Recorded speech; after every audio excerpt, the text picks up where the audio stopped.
There is a cedar chest in an attic outside Richmond that sat locked at the foot of a woman's bed for 51 years, through a marriage, 3 children, 2 grandchildren, and a full working life, and nobody in her family, not her husband, not her own children, ever once saw what was actually inside it until the week after she died. She had filled it the ordinary way, starting at 16, the way almost every girl of her generation did. Embroidered pillowcases, a set of linens, hand-hemmed, put away for a wedding that hadn't been planned yet but was simply assumed, the way most things about a woman's future were assumed in 1958. A quilt her own mother had helped her piece. The ordinary, hopeful inventory of a life not yet lived, tucked away one careful addition at a time, the way a hope chest was supposed to work. And then, at 20, 2 years before the wedding everyone had expected, the young man she'd been building that chest for died. An accident, sudden, the kind of loss a small town absorbs all at once and then spends years quietly not mentioning directly. She married someone else 4 years later, a good man by every account, and had what everyone who knew her would call a genuinely happy marriage for nearly 50 years, right up until his own death 2 years before hers. But the chest got locked the week the first young man died, and it never got opened again. Not for the wedding that eventually happened with someone else, not to add anything new, not to remove anything old. It simply sat there, at the foot of her bed, for the rest of her entire adult life, and whatever she actually felt about that, grief, a private kind of loyalty, simply an inability to face what was inside it, she never once explained to anyone, including, as far as anyone in her family knows, the husband she spent 50 years happily married to. That's what this video is about. Not really the chest itself, but everything a hope chest was actually built to hold, and the specific, private weight some of them ended up carrying instead. Part 1. The chest was built for a future that hadn't happened yet. To understand why what happened to this particular chest carries the weight it does, you have to understand what a hope chest was actually built to be for most of the women who kept one. Not simply storage, but a physical, ongoing act of faith in a future the woman filling it hadn't yet reached. A girl typically began her chest in her early teens, adding to it steadily across years. Linens, needlework, small household items, sometimes silver or china acquired piece by piece as money allowed, building, quite literally, the material foundation of a household that didn't exist yet, for a marriage that, in most cases, hadn't even been specifically arranged. This was a genuinely forward-looking act, filled with a particular kind of hope that's easy to underestimate from a modern distance. A 16-year-old hemming a pillowcase for a household she couldn't yet picture in any specific detail, trusting, the way her mother and grandmother had trusted before her, that the life the chest was being built for would eventually arrive. The items themselves were chosen and made with real care because they weren't simply functional. They were meant to represent a young woman's skill, taste, and readiness, displayed quite literally in the chest's contents whenever it was eventually opened for a new household. Every embroidered edge and hand-hemmed seam, a small, permanent record of the hours she'd put into preparing for a life she was building sight unseen. Part 2.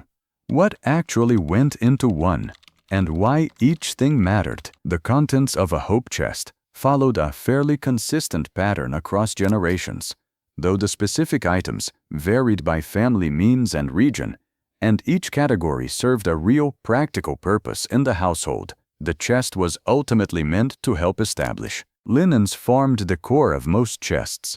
Sheets, pillowcases, tablecloths, towels, often embroidered or monogrammed by the girl herself, sometimes with initials that anticipated a married name she didn't have yet, guessed at, or left blank until the actual engagement made the correct initials clear. This practical inventory meant a new household, once established, wouldn't need to be built entirely from nothing. A young couple starting out had, thanks to years of a bride's careful preparation, an actual working set of household goods ready from the very first night. Quilts, often made collaboratively with mothers, aunts, and grandmothers, in exactly the kind of multi-generational gathering this channel has covered elsewhere, represented some of the most labor-intensive and emotionally significant items in the chest, frequently the single object a woman kept longest and valued most across an entire lifetime, regardless of what else eventually got used up or replaced, and smaller, more personal items, a piece of jewelry, a letter, a photograph, a specific keepsake tied to a particular relationship or hope, often found their way in as well, alongside the practical inventory, turning the chest into something considerably more personal than a simple household starter kit.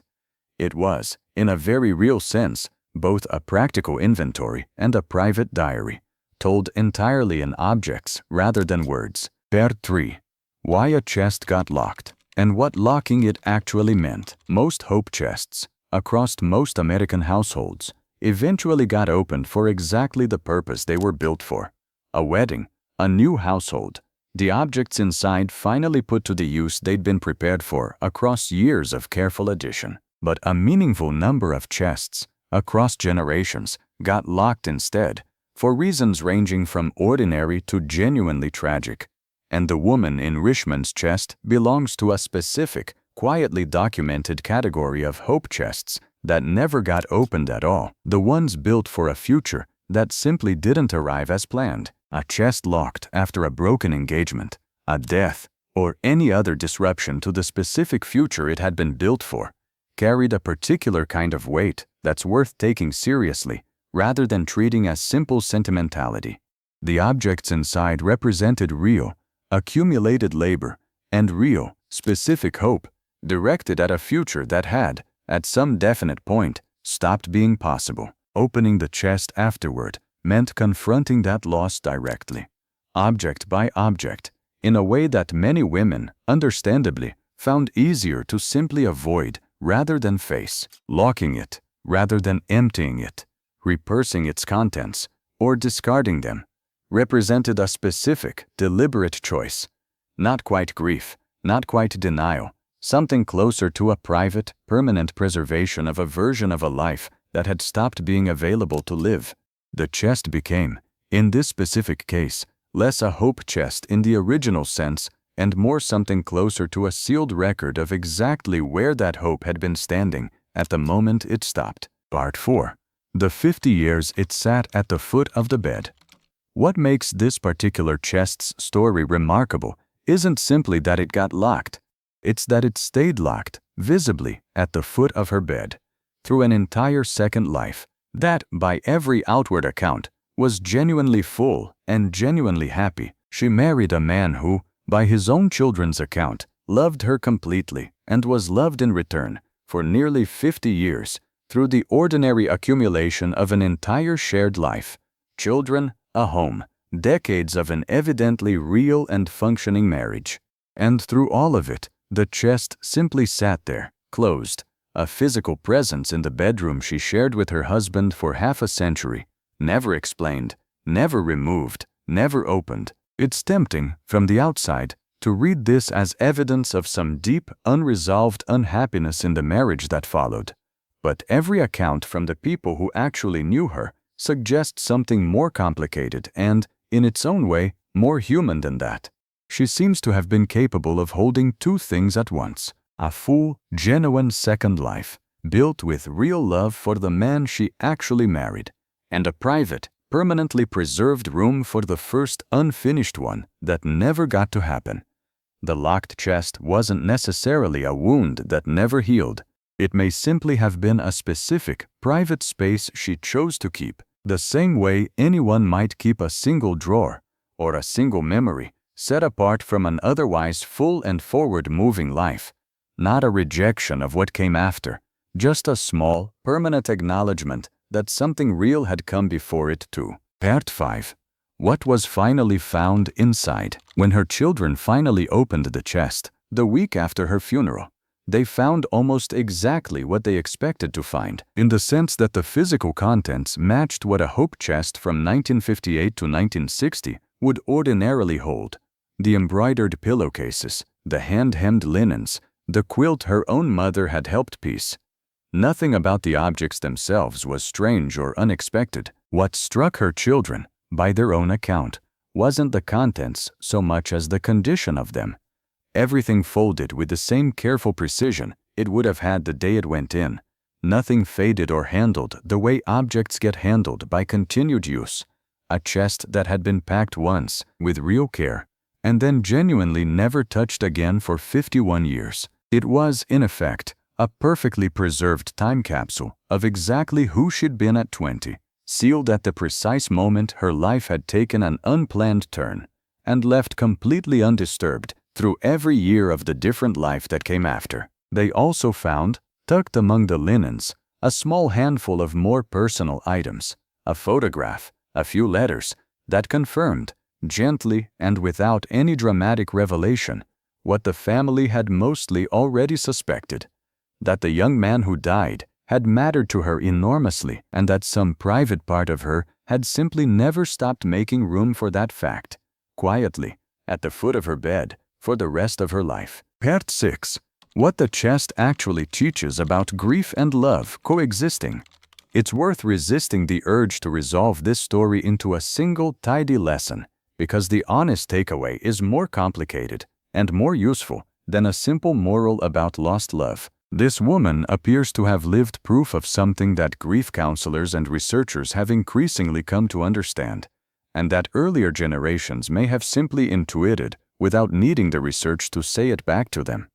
Love for someone who dies doesn't have to be resolved, replaced, or fully let go of in order for a genuinely full, happy life to be built afterward. She didn't choose the locked chest instead of a real second marriage.